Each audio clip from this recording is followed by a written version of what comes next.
Let's move on to the next topic. So I think we're just going to do a bit of an AI roundup because, as with every week at the moment, there's lots of news in AI. And so there isn't a single thing that kind of stood out, but a number of really interesting developments. So the first one is that OpenAI is coming close to finalizing the O3 mini reasoning model.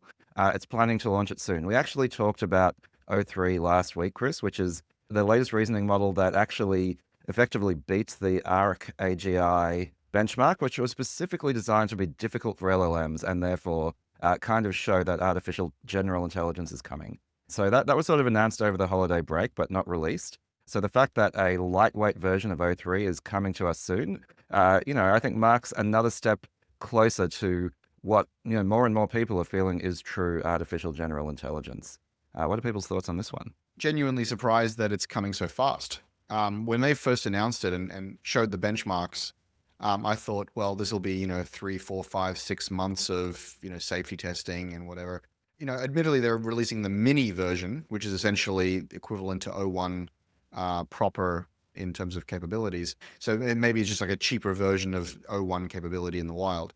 So that makes a certain amount of sense, but it makes me wonder how far behind O3 proper is, where we get some of that real, like what I would call pseudo AGI goodness. Very excited about that. And they seem to be moving real fast. Yeah, they seem to be trying to get ahead of all the other companies right now, right? By the way, you know who we didn't talk about being at the inauguration? Sam Altman.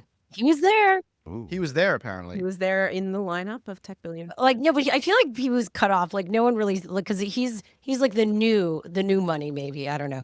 He wasn't on the dais. He wasn't Yeah, in that. he wasn't in that. Anyway, cluster. we're not going back. We're not backtracking. But I think what's interesting is the announcement of, you didn't get to this, the assistants. What's it called? They're calling it AI agents, but they called it something specific. It was their... You're talking about OpenAI's tasks. I think that's interesting, because I feel like 2025, everyone's talking about the year of the AI agents, the assistants, and how that's going to work. And mainstreaming it, what that will look like. Sam Altman has said that he believes that AGI level task assistants and AI agents are going to be upon us this year. So that is pretty interesting and exciting. Well, I think it's potentially exciting. I think many people have different feelings about it. Oracle recently rolled out AI agents for sales professionals. So that's internally within Oracle, but that does mean that we are starting to see agents take on full end-to-end tasks for sales professionals internally in the organization. And obviously, if they're doing that, then that's going to be moving externally to a consumer-facing soon. So we are seeing it from multiple different companies, although Sam Altman has explicitly said that that's coming down the pipeline pretty soon. Let's unpack this a little bit, because I don't know if everybody's caught up. So there's LLMs or AI assistants or chatbots. These are typically like one-shots, right? You ask it something, you prompt it, and it responds immediately. Then there's agents, and these terms start to get conflated and confused, and they mean very different things. There are agents, which are powered presumably by LLMs, by large language models. But the difference between an AI assistant and an agent is that you should be able to give an agent a task, and it's a long-lived process. It can go off and do multiple things for you, and maybe even come back and ask you for some follow-up questions, and then continue to work on your behalf behind the scenes. And the interesting thing about what OpenAI announced with tasks, if you're a product manager who's gone through the school of Uber and Google and Facebook and so on, you know how product management works, right? And what you want to do is you want to release thin slices on your way to somewhere. And it's very, very clear that OpenAI tasks, ChatGPT tasks, is a thin slice on the way to first-class agents. It's the scaffolding by which you can ask ChatGPT to register a long-lived process and execute it over time, and then manage that process and pause it or otherwise interrogate it. And so while it is not agents, you can see very clearly how it's the scaffolding on the journey towards OpenAI agents. And that's very, very exciting. And yeah, I think it's clear that's something we're going to see over the next unfold over the next 12 months. I think for founders, this is great. I mean, I know we're all scared of these things, and there's the skepticism from the consumer facing side. For me, my productivity has just been increased so much. My ability to pitch, my ability to do things, not even to hire people. For me, I'm a high level person. I have high level ideas, and then putting it into like a report or a deck is just a lot for me. And the fact that I can now just put my high level ideas into ChatGPT, like I use it for so much.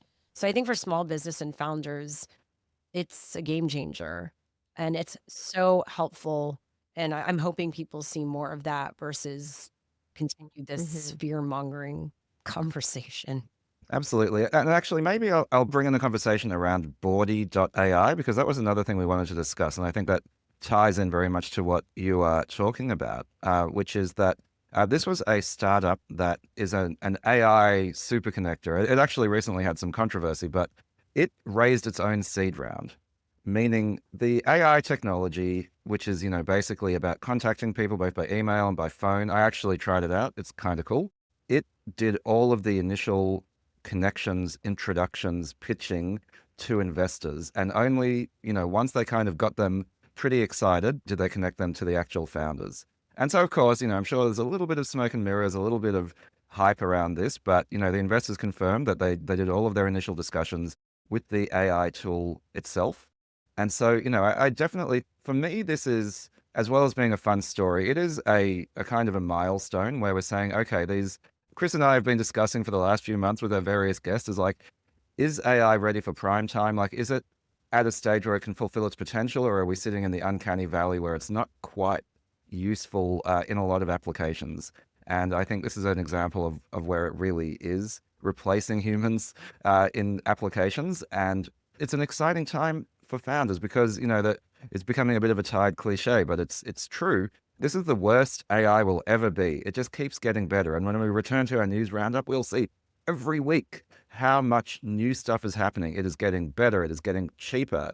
And if you as a founder are not leaning in and figuring out how you can use it, how you can leverage it, both for your personal productivity, but also in your product, then you're really missing a trick. Or building around it. Yeah, but this is also the one of the more important takeaways from this is not just productivity and so on, but there's a lot of AI companies out here in the Valley who are building agent scaffolding and building tooling on top of OpenAI. And like every one of these announcements should give you pause as one of these founders go like, there's no room left for me to play here. They are going to build their own agents. If you're building an agent development platform or something, like you're wasting your time. OpenAI is going to be the agent platform. It's going to be the agent and Copilot and Gemini and whatever. You need to think about a world where these 4 or 5 frontier models with these 4 or 5 frontier companies, they own a huge fat layer of reasoning and labor, intellectual labor and physical labor. Where do you exist in that playing field? That's the takeaway from me. The world is massively disrupted. Yeah. We as in VC see tons of what's called AI wrapper companies. And I think for a long time, there was sort of this belief that, well, an AI wrapper is like, there's no fundamental proprietary IP. And so it's not, it wasn't like a venture investable business. But actually, I think that, the amount of work to be done in terms of applying these companies and this technology into different industries and especially legacy industries, there is so much room for innovation. And those 4 or 5 fundamental, large players that are going to own the sort of infrastructure underneath it should own the infrastructure underneath it. And I think that's one of the hardest things for founders to really figure out is sort of where does that end and their work begin? And that's still to be determined. But, Boardy's a fantastic example of it. A few months ago, the last time I was on the show with you guys, we talked about modalities and we talked about the way AI is delivered. And I think why Boardy hit such a memification and such a note is because it was delivered via voice. And we're not quite there with voice yet. Like you can't, we haven't quite crossed that uncanny valley, but I think it's coming this year. I really do. I think that that's going to happen sooner than we realize. And up until this point, whilst we've all been blown away by the capabilities, we've still been really interacting with AI largely in a chat-based modality and user experience. And that's something that we're all very familiar with. But voice and conversation as this entire new frontier for innovation and technology for founders to harness this and say, well, how does this look as a user interface? How does voice look and feel as a user interface in my business? Or am I building an entire new business around voice as a user interface in an industry that needs that disruption? There's just multitudes of space in the playing field. Here's a contrarian take for you. I actually think one of the best investments in AI is AI wrappers. They sit lightly on top of the LLM and inherit all of its value as it is growing and expanding. And so it's, when you think of most of these chatbots, there are these kind of unstructured prompts, and you've got to have some imagination and stick it in there and try to hope that you can bend it to your will. Wrapping that with structured inputs and structured outputs and structured guided journeys and leveraging the LLM without being too clever about plugging holes and building scaffolding, I think is actually exactly where you want to be. And Sam Altman has said this many times, you want to bet that the LLM is going to get really, really good. And how do you do that? By building a lightweight wrapper over the top and riding the wave. Isn't it like an app on the App Store? Like Apple was the App Store. But then the worry, and I wonder if you're seeing this, would the worry be that if I built my business on OpenAI, that they could, if they see the opportunity, they could just build that too, right? And do it better? Yeah, but the opportunity is, firstly, I think that the model will generate a lot of applications on the fly for you anyway. But the opportunity is to say, they're the generalized platform that will build all the generalized tools, communications and collaboration, documents, and so on. So then what are the industry specific applications, which again, might just be very thin wrappers, like best of breed data collection, prompting, journeying, visualization. And you just like ask the LLM for all the data, right? And all the reasoning. ChatGPT is not going to go build some construction estimation software in terms of guiding you through that process. Now, if you're very good at prompting and you say, I need you to help me go on a construction estimation journey, it will do that. But most people are too lazy and uncreative to ask that prompt that in the right way.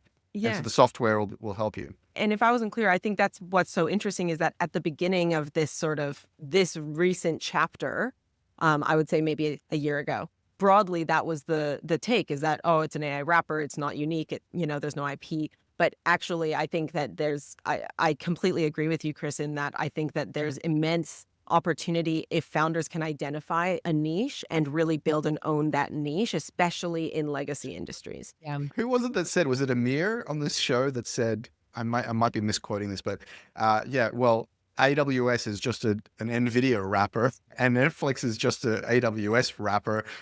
And it's like they're all wrappers. They're all built on right? each other. Yeah, absolutely. They're all intrinsically built on each other. I think one thing to bring it back to Boardy, to hearing that Boardy raised its own seed round, yes, a little bit of smoke and mirrors, but I did read the original post from the founder on LinkedIn, describing this experience. And the way that he said it was that when investors met Boardy on a Friday, introduced Boardy to their partners on the weekend, and by Monday had done the investment, I just thought, man, that is the ultimate example of FOMO investing if I've ever heard it. And that's something that was just made me shake in my boots a little bit. I think that, frankly, is probably a little bit of storytelling and getting excited. But the fact that an AI capability is starting to get to this agent level where it can go out and actually execute tasks entirely, raise around, do multiple different sequential tasks is pretty exciting and pretty interesting. Just wait until the next startup,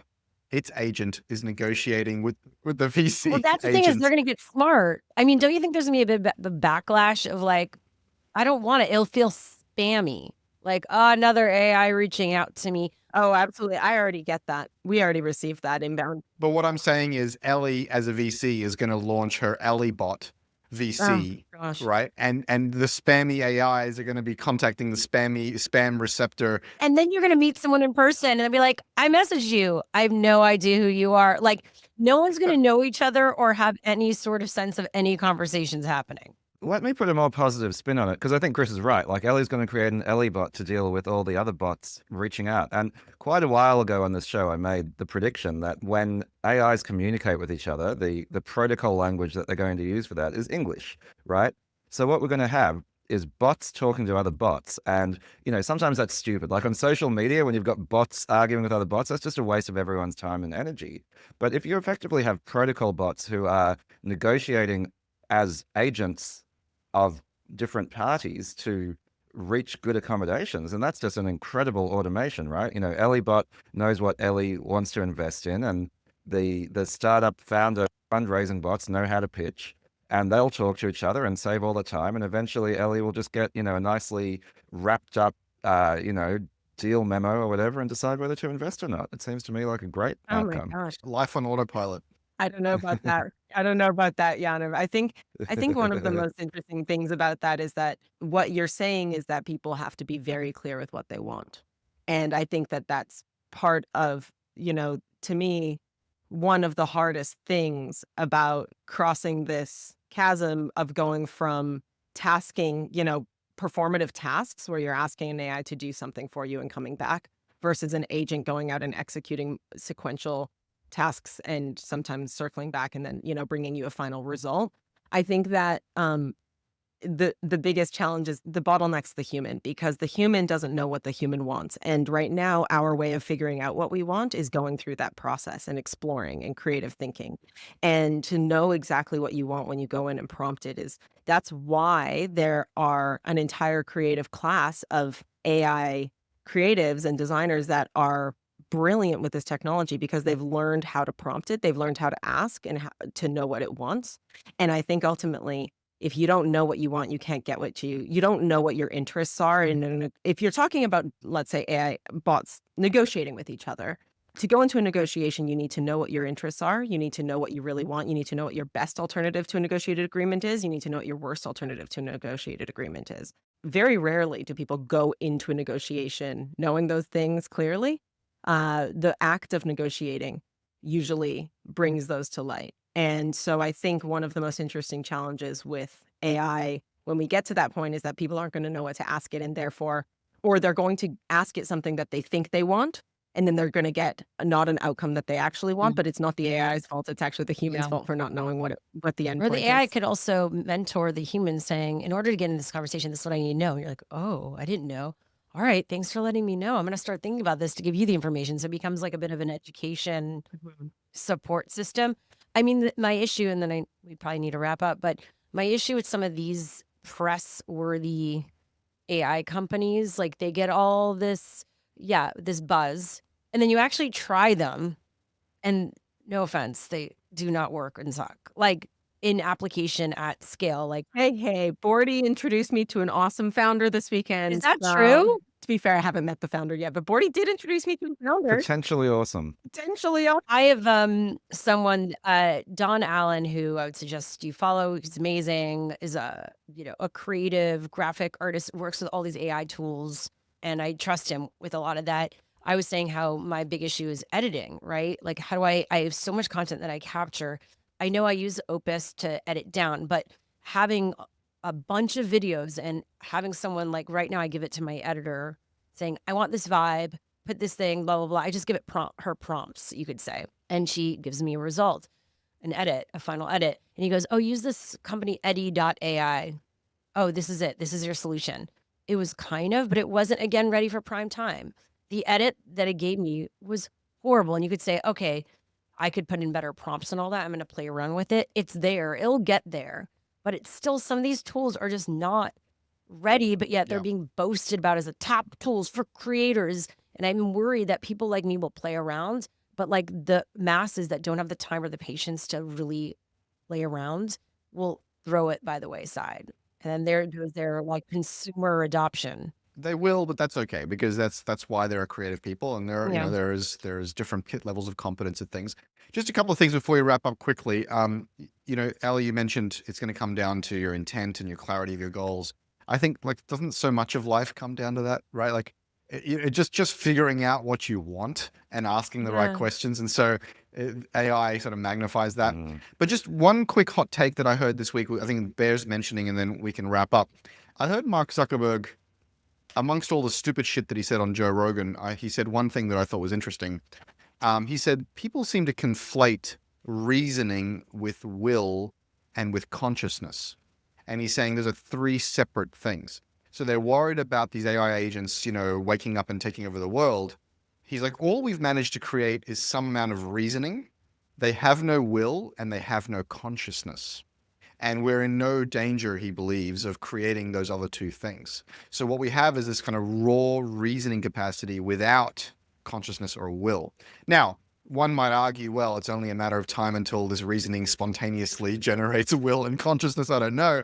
But I thought that was a deconflation and a separation of concerns that I'd never heard before. And I thought was really, really interesting and insightful. He also, of course, said stupid shit about masculinity and whatever, but we will leave that by the wayside.